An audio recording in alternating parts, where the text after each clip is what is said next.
Welcome to the Hidden City Podcast. I'm Grant. And I'm Doug, and we're here to share some of the incredible stories and people from Oak Cliff that you might not know. We're going to sit down with some of the visionaries, craftsmen, and business owners who have shaped Oak Cliff into what it is today. Oak Cliff is on the south bank of the Trinity River, a few miles south of downtown Dallas. While technically it was part of Dallas, it was its own city for a long time, and it still has that independent spirit.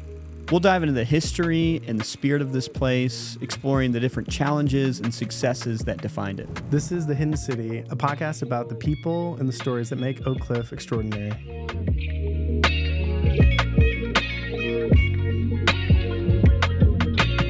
Welcome to another episode of the Hidden City Podcast. Today we are actually continuing on with our Texas Talks series.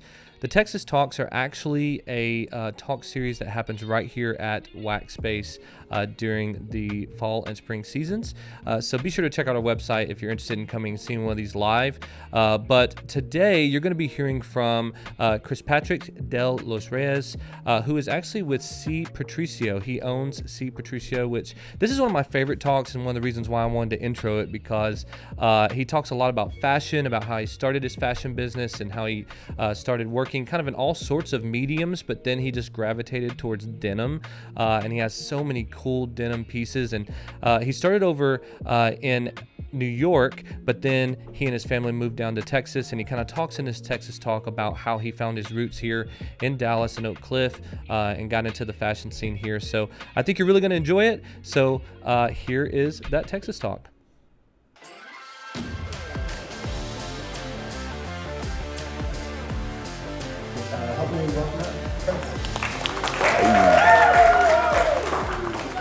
Thanks, Doug. Appreciate it. Good morning, y'all. Thank you guys for coming out. Microphones make me nervous, so if my hand is shaking, I'm okay. I'm just nervous.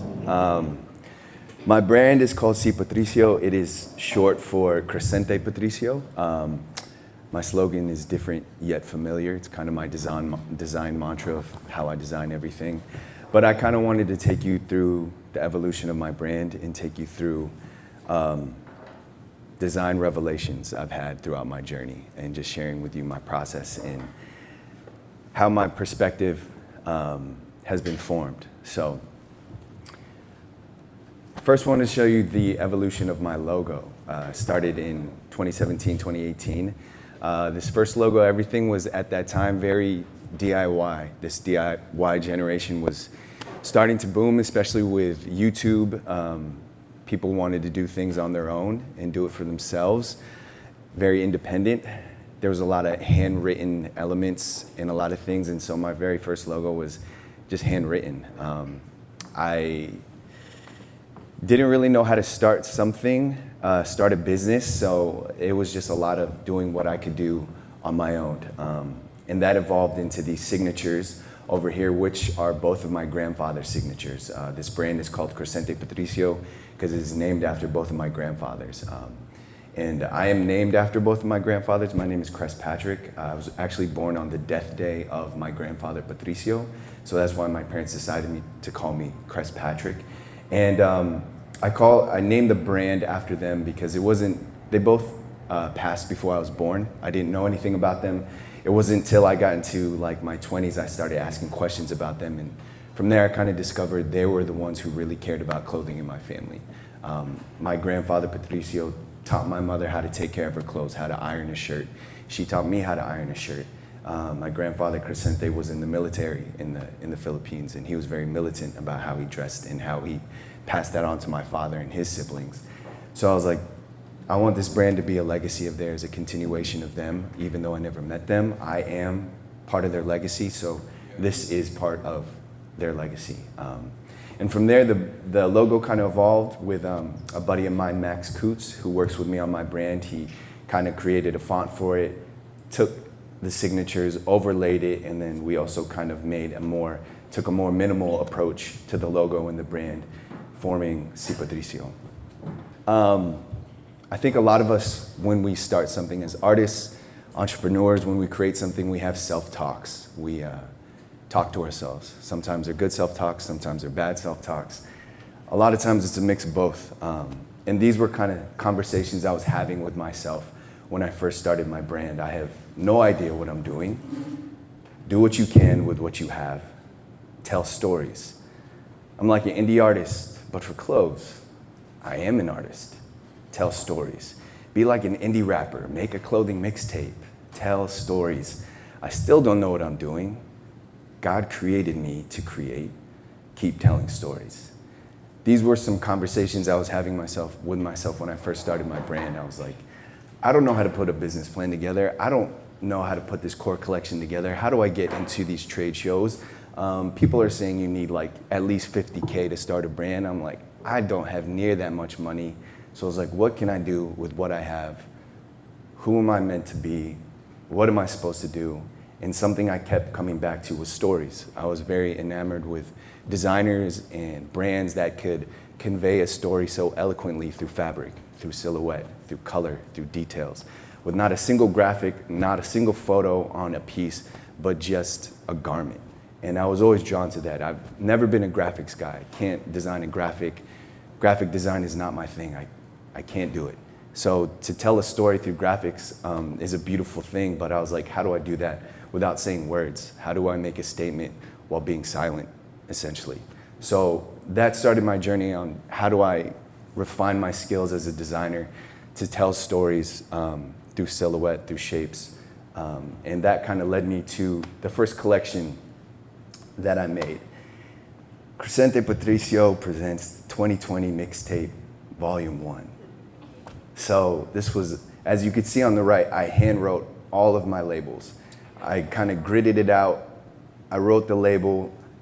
Everything on there was this mixtape, that idea that I had. Every piece was titled like a song. Everything was written out. It's very much me, even to the fact that I misspelled Oklahoma. As you can see there, I'm very bad at spelling. And it wasn't until I finished and I was like, I think I spelled that wrong. And I was like, well, that's just who I am. I'm very bad at spelling. So it's very authentic to me. But this is how I started. It was very DIY. I had zero money to put in this. All of the fabric that I used was this upcycled denim that I found from working in the denim industry in LA. I was in the factories. I got to work hands-on with the whole denim process. So I found these scrap fabrics that would be laying around in the factories that were just wash tests. They would cut a yard, 2 yards of fabric, kind of test out the fabric, and then they kind of get discarded or just sit in the factory for years. So I started taking these things and making pieces out of them, and I made this first collection. And I wanted to take on the mindset like I was an indie artist, specifically an indie rapper. I was inspired a lot by hip hop, still am inspired a lot by hip hop, and just the mentality of like an indie rapper. They kind of conquer their city first. They start from within and grow out from there. So I was like, okay, let me start within my city. Let me grow from there. And they all create mixtapes, which feels very DIY, very gritty, very like, it's very much doing what they can with what they have. So this was just this first collection. And these were all stories about my life, from my inspirations of playing sports growing up to how I love to put my hands in my pocket, to like a robe. And so these are some photos of just the very first pieces that I created. It's me and my wife, Erica, over here. Again, just doing what I can with what I have. I painted that backdrop. We went into the streets, just posted up and just guerrilla photo shoot on the streets. And it was the first time I really started to tell stories and started to hone my voice as a storyteller. Because I think essentially that is what I wanted to do with my brand, is to tell stories, highlight stories of myself, of others, and just kind of work on my voice as a designer. From there, I created another collection called Dad's Closet. This is pieces from that. I wanted to evolve I was thinking, okay, I did denim for that first collection, but what's next? I started to explore with some wools and some synthetic fabrics and putting that together and trying to tell different stories of how my style evolved through exploring my dad's closet. Because at first I wasn't planning on sticking with denim. It was just that first collection. It was just that first collection, and then I was like, the world is my oyster. I can do whatever I want. Let me explore different knits, different other types of woven fabrics, and I wanted to explore everything. It wasn't till my wife and I came into a transition in our lives. In 2018, we felt like we were supposed to move to this beautiful city, Dallas, Texas. I had zero desire to come out here. My wife is originally from out here. And when we got married, she would always talk about, would you want to move to Dallas at some point? And I was like, had no desire. I loved coming out here, loved visiting her family. But the dreams and everything felt like they were in LA. And it wasn't until one Christmas we were visiting her family that I kind of had this spiritual moment that I feel like God is calling us to Dallas and we're supposed to be out there. So I came, not knowing a single person besides her family. We came, no jobs, nothing. I felt like my brand was something I still needed to do and wanted to do, and I was like, I have no idea how to do it from out here. All the factories that I work with are in LA. I don't know if there's factories in Dallas. I don't know if there's denim out there. So I just came. We just came full of hope, excited. And these were some more self-talks I had with myself. I know I'm supposed to be out here, but how am I supposed to be out here? Connect to the city, connect to its people. You need to evolve, protect your creativity. Allow yourself to be surprised. Create within boundaries. The city is fertile ground. Tell stories here. One of the main things I knew I wanted to do was connect to the city, connect to its people. And one of the first people I met coming out here was this guy named Hans Taplin of By Way of Dallas. He was the very first person I met. I found his brand By Way of Dallas just searching on Instagram. I was like, what's going on in Dallas? I'm like, is there anything cool? Is there a fashion scene? Are there brands? Like, who can I connect to and get to know? And I just DM'd him on there. And we started a relationship maybe a couple months before I moved to Dallas. And maybe the second week I was out here, I got coffee with him, and he immediately was the biggest cheerleader of what I was doing. And it was monumental for me because having someone who I didn't really know, but respected so much of what he was doing in his creativity and what he was doing with his brand, it meant a lot to me. And he was actually the one that encouraged me to stay in this lane of denim. He was like, hey man, like you're doing something really unique with denim. Like I don't see anybody else doing it. You kind of have a niche here. He's like, you should just stick with denim. And I was like, whoa, okay. I was like, what does that look like? But kind of narrowing into that really opened my mind. And I've heard before from people that all masterpieces are creating within boundaries. Not saying I'm creating masterpieces, but the idea of just kind of creating with a boundary. Like Matisse, Picasso, they were limited to their boundaries of a canvas and their paints and their oil paints. Sculptors, everyone kind of has their medium and just creates within that. And I was like, okay, what if denim was my medium? And I was like, you know, a lot of times if we have so many options, it kind of stifles us. But when we hone in and we narrow in, I'm like, okay, this is what I have, and I'm just gonna do what I can with what's right in front of me, then a lot of magic starts to happen through that. So I really started to hone in on denim, started to really get connected to the city. Hans introduced me to a lot of people I see in this room was through him, and he was just like a great connector. And coming into the city versus LA, I was like, man, the creatives here are just really inclusive. I've just encountered people just eager to introduce me to other people. Oh, you do this, you need to meet that person. You need this person, you need to meet that person. And it just was just like a snowball effect where, man, I look back now, coming to the city, I was like, I didn't know anybody here. And now I feel like I have thriving community everywhere I go in Dallas. I'm like, man, this is like such a sweet surprise, and just like such a blessing to come into the city and just to know people and to be known in the city. I think that's what we all look for, and I think art, creativity really can connect us in that way. So these are photos of the fabric that I use, and I want to play a video that kind of explains my fabric and just how I use it to create my pieces. I use all upcycled denim, which is they're called technically shrink blankets. Really quickly, they are just wash tests that a lot of brands will use. They'll cut 1 yard to 2 yards of fabric and wash the fabric to see how much it shrinks. So the pattern maker knows how much bigger to make the garment so it shrinks down to the right size. So after they're done with that information, this stuff is essentially trash. And I had access to these fabrics. I found out about them by working in a denim factory. And so I've taken that stuff to make my pieces out of.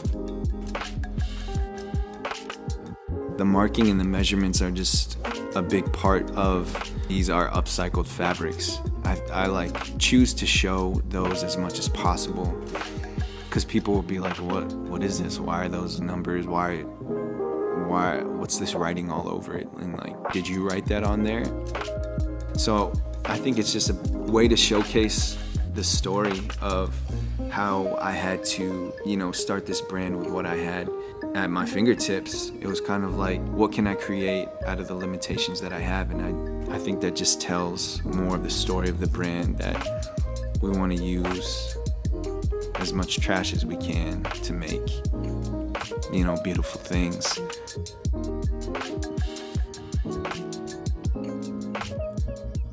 So I doubled down on the fabric, all those, the shipping containers and the pallets of fabric. I just went to LA and made relationship with a factory that I source everything from. I knew I wanted to get high quality denim, not just denim that was made for, fast fashion, but I made a relationship with a factory out there that produces all luxury denim. So I was getting scraps from these high-end brands, all American, all Japanese, Italian, Turkish denim, which is though they house some of the best denim mills in the world.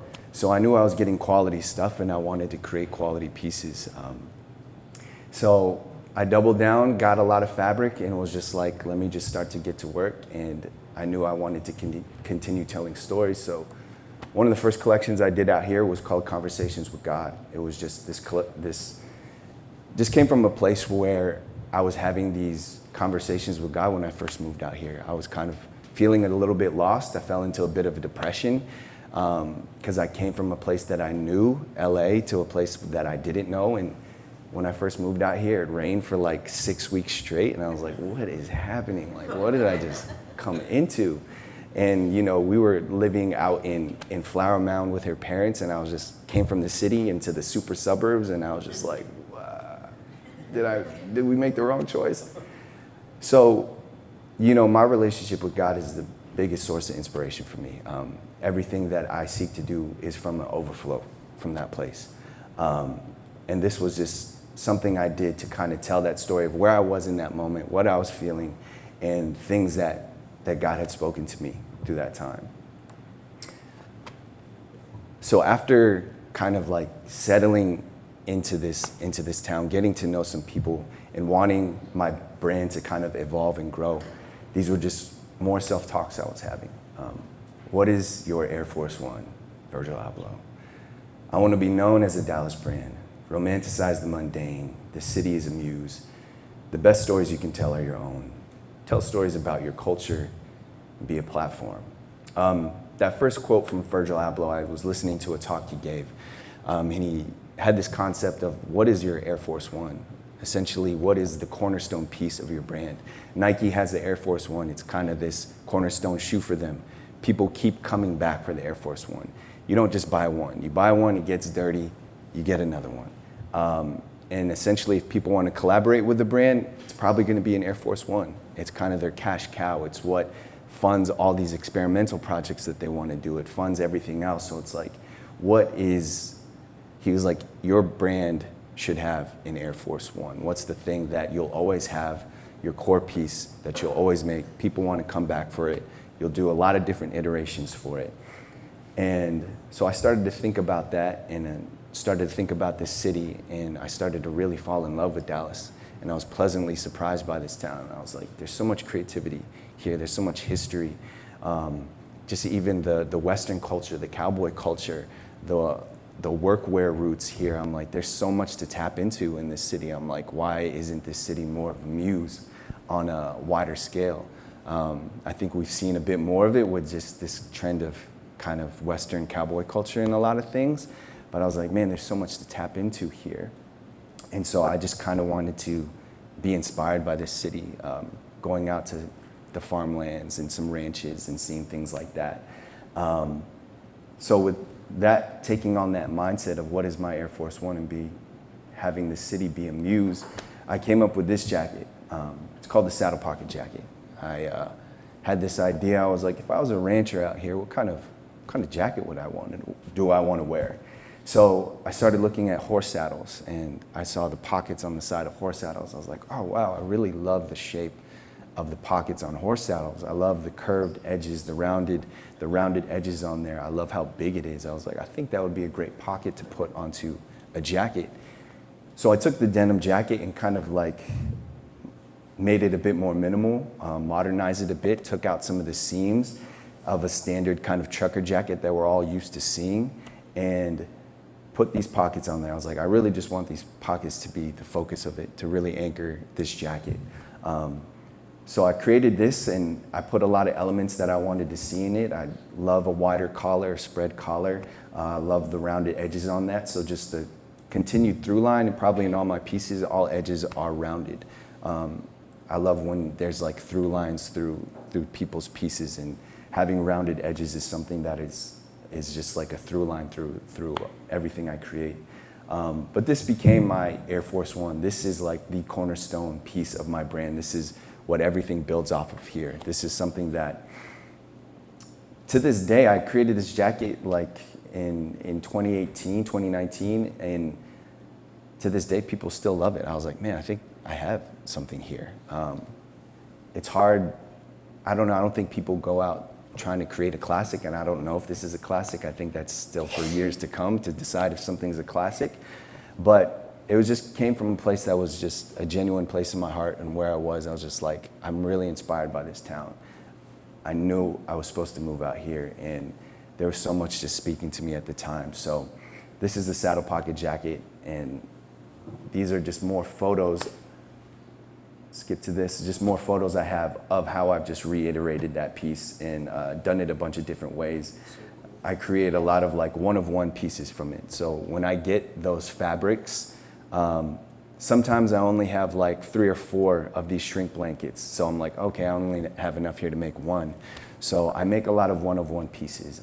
Maybe it's like just a run of like 3 or 4 of them. So that's just kind of the nature of having these upcycled fabrics. It's very limited run of things. And, you know, found a lot of people love that. People love to have unique things, a piece that they can call their own, or a custom piece. So that is a part of the business that I do, of just like, people want a custom piece, custom colorways, like something that we can do. Going back to this is a project I did after I created this Saddle Pocket Jacket. I just really wanted to hone in onto this city. I knew I wanted the brand to also be a platform for others, and I knew I wanted to just highlight more of the creatives in this town. So I created these 2 Saddle Pocket Jackets to feature on some of the artists that I knew out here in Dallas, and I titled it Love Letter to Dallas. I wanted to get these creatives and have them kind of speak on their love for the city, why they think this city is so great. And I just want to play you guys that video.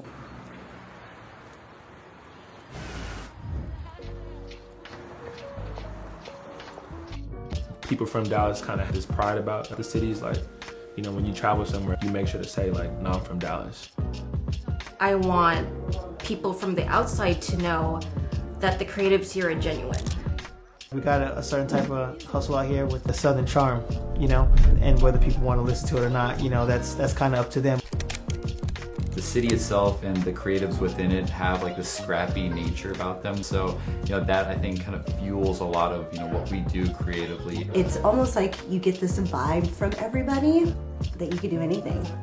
I wouldn't want to be anywhere else. Just like the energy of the city is kind of what keeps me going. That I can pop to different parts of the city and get a completely different aesthetic.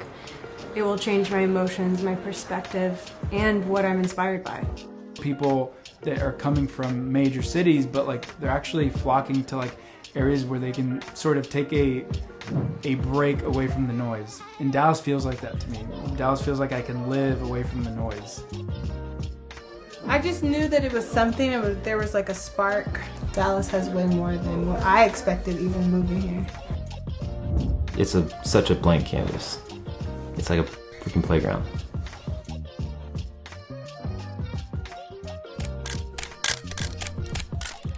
So that's just been a big part of the ethos of the brand. It's like, this is a Dallas brand. If it ever has the privilege to grow worldwide, I want people to be like, oh yeah, like Patricio, Patricio, that's from Dallas. And you think of places like LA, New York, there's brands that come to mind. And you know, it would be a great honor and privilege for my brand when people think of Dallas, that's like, oh yeah, there's that brand out there, Patricio. And I think this city is just packed with creatives, like world-class talent out here that a lot of people just don't know of. Well, when I first came here, I was like, I didn't know anything about this city or the people in it. And I was like, this is happening here? This person's doing this here? Like that? I'm like, this is crazy. Why is it, when people talk about Dallas, all they can say is the Cowboys and ask if people ride horses to the grocery store? I'm like, that's crazy. So this is just something I just wanted to do for the brand, is like, if I can help highlight, even if it's like my platform is very, very small, any way I can highlight anything about this city is just always at the heart of the brand. So something else I wanted to do was tell stories from my culture. I'm Filipino American. My parents were born in the Philippines. I was born in the States. So growing up, being different was not cool. You just wanted to fit in, you wanted to blend in, you wanted to do what everyone else was doing. You know, I was, one of those kids that showed up to school smelling like food all the time, and I was like so embarrassed by it. But as I grew older, I was like, it became a sense of pride. I was like, if I smell like rice and lumpia all the time, I'm like, hey, that's cool. Like, yeah, I'm like, because we cook that in the house. If I smell like fried fish, I'm like, hey, that's cool. That's my culture.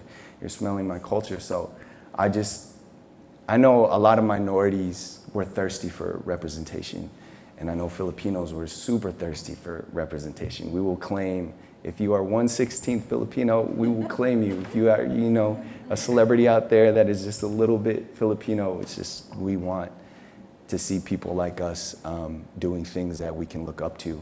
So I was like, I just really want to highlight my culture in this. I think one of the conversations I had with myself is like, my stories are the best stories to tell.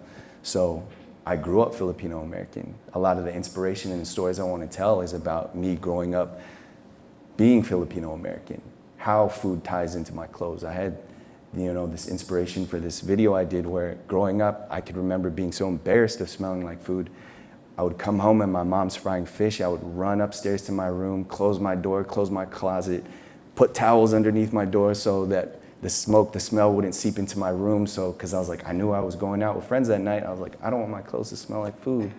But now just embracing things like that. And one of the things I wanted to do was for Asian American Pacific Islander Month a couple years ago, I was like, I want to just highlight more creatives in this city and specifically highlight Asian creatives. And this was one of the videos that we did. I did this in collaboration with Pia Swoon out here to make this video.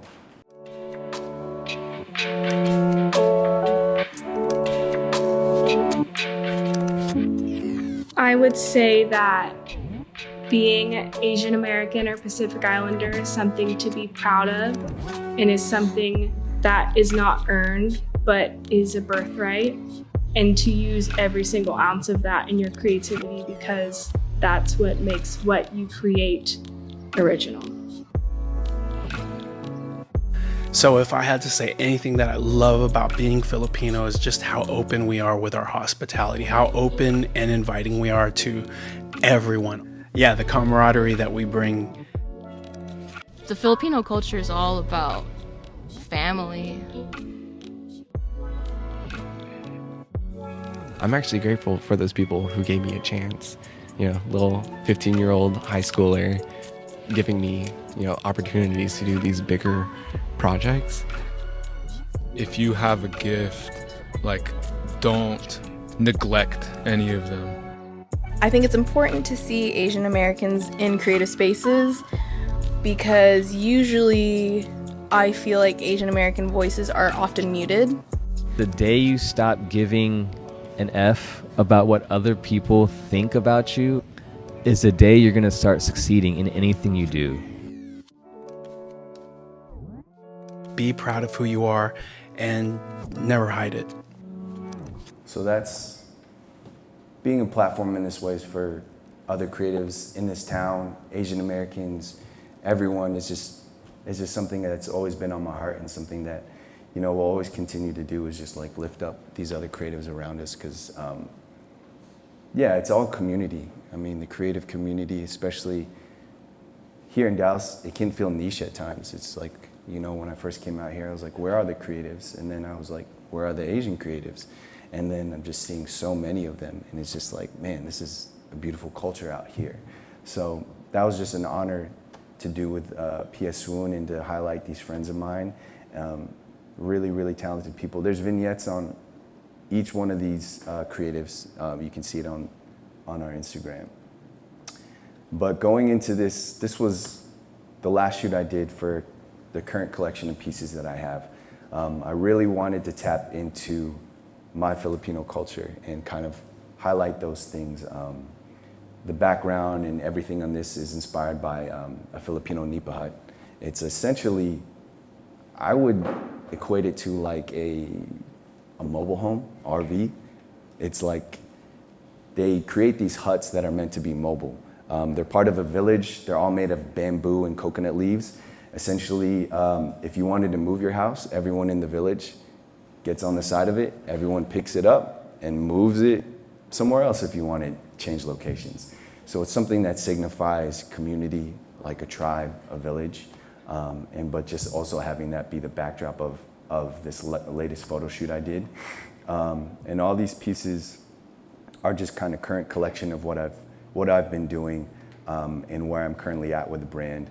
And this final video is just showcasing the pieces and adding just touches of my Filipino culture in it. Tuwing magpapasyal at dilim kumakagat,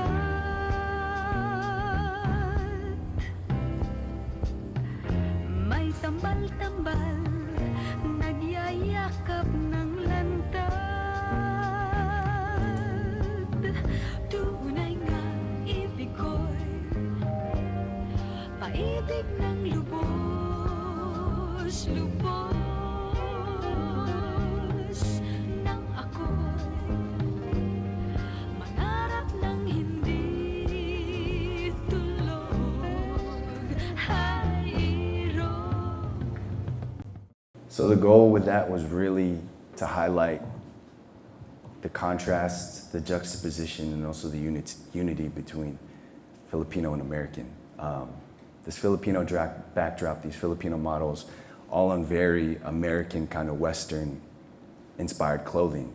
The all denim, the workwear, these, something that's, silhouettes are the oversized silhouettes that are trendy right now, but just having that juxtaposition of, this brand and kind of what I've infused into it of being Filipino American. So that's si Patricio. Thank you guys. Do you guys have time? Or you have time for a question or two? Yeah. Okay, awesome. Any questions, y'all? Press? From the talk? If not, we can also just ask Martina. Of course. Martina always has a question.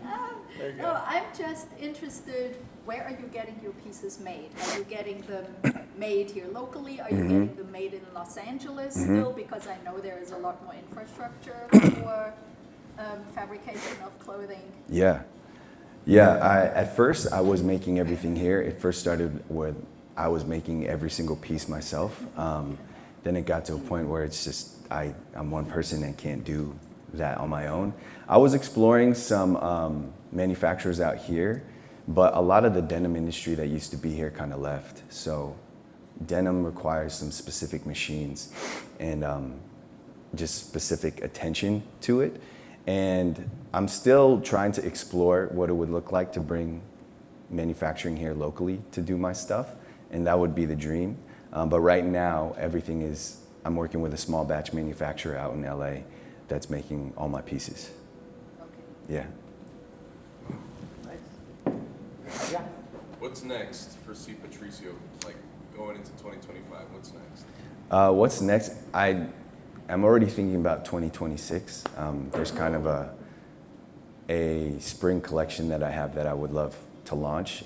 Everything right now is direct to consumer, and I'm wanting to get into the wholesale side of the business. So I'm working on growing that side of things, setting up a wholesale infrastructure for the business. But for 2025, I kind of just want to do some reiterations of what I currently have. Playing with some prepared for dyed denim, everything in natural dyeing, wanting to play with some custom colors, unique colorways, some natural dyes. I think I would love to start exploring that with the pieces, where it's the denim fabric, but done in unique colors, unique colorways. Oak Cliff, y'all. So yeah, that's next. I'm really wanting to start playing with a lot more natural dyes for 2025. Yeah. That was fun hearing that Ants connect. We had him a couple seasons ago. Give a talk. So, time for a couple more questions if anyone has any. Yeah. Big or small, what has been your favorite lesson in owning your business? Man. Keyword or, small or big? Business. I think the biggest lesson is focusing on the word business. That's something I did not do for a long time. I'm very much more creative driven, not driven by the business side of things. Even just like figuring out paying taxes on with my brand and putting money aside for that, and like, okay, how do we grow, have a structure here for this to be an actual business? I just want to sit at the sewing machine and sew stuff all day. But at the end of the day, I was like, oh, these dreams that I have for the brand to grow and for it to, be able to be influential in certain spaces, I was like, it needs to be a business, it needs to grow. So I think the biggest lesson learned was, not focusing on the business side early enough. And so I wish I would have at the beginning. I think I had my creative down pretty solid, and I think I needed to early on be like, okay, now I need to really put some infrastructure and some bones for this creativity to grow on. Yeah. Yeah. I saw you had the Virgil Abloh photo there. What other creative designers inspire you, or what do you consider your role models in that space? Yeah, I think Virgil, for a lot of us, was a big inspiration. Along the lines of him, I mean, I've always looked to Pharrell as a big inspiration. Just him being unique and always doing what kind of he wanted to do. But designer-wise, I look to Japanese designers a lot. I think Yohji Yamamoto was my first entry point into fashion through his ongoing collaboration with Adidas, Y3. He was kind of my entry point into high fashion, and from there going through like the whole Comme des Garçons umbrella from Rei Kawakubo and Junya Watanabe and these Japanese designers. I love the Japanese mindset and their excellence towards things and how they look to the past a lot to design for the future. I think Yohji Yamamoto has a quote where he talks about, something along the lines of like, I walk backwards into the past. Into the future. I walk backwards into the future. So he's like keeping his eyes on the past while moving forward. So the Japanese a lot are a big source of inspiration for me. Yeah. Got time for one last one? Bettina finishes up. Yeah. I'm just interested, who taught you how to sew? Sure. So at first, I went to fashion school in LA. I went to the Fashion Institute of Design and Merchandising. But school was really overwhelming. I learned a lot and I forgot a lot. So I think when I started my brand YouTube University was a great resource. You can pretty much learn anything you want on YouTube. It is like the original masterclass. So yeah, I started, if there was some things I forgot, I was like, wow, how do I do this seam? How do I make this cleaner? How do I do that? I would search YouTube, and I found a lot of videos on there that helped me in my journey and just to refine my skills on there. Yeah. Hey, thanks for tuning in to this episode of The Hidden City. We hope you discovered something about Oak Cliff that you didn't know. If you enjoyed the show, I hope you subscribe to it on YouTube and then follow us on any of the podcasting platforms. Also, if you enjoyed it, please share with a friend, and thanks so much for tuning in.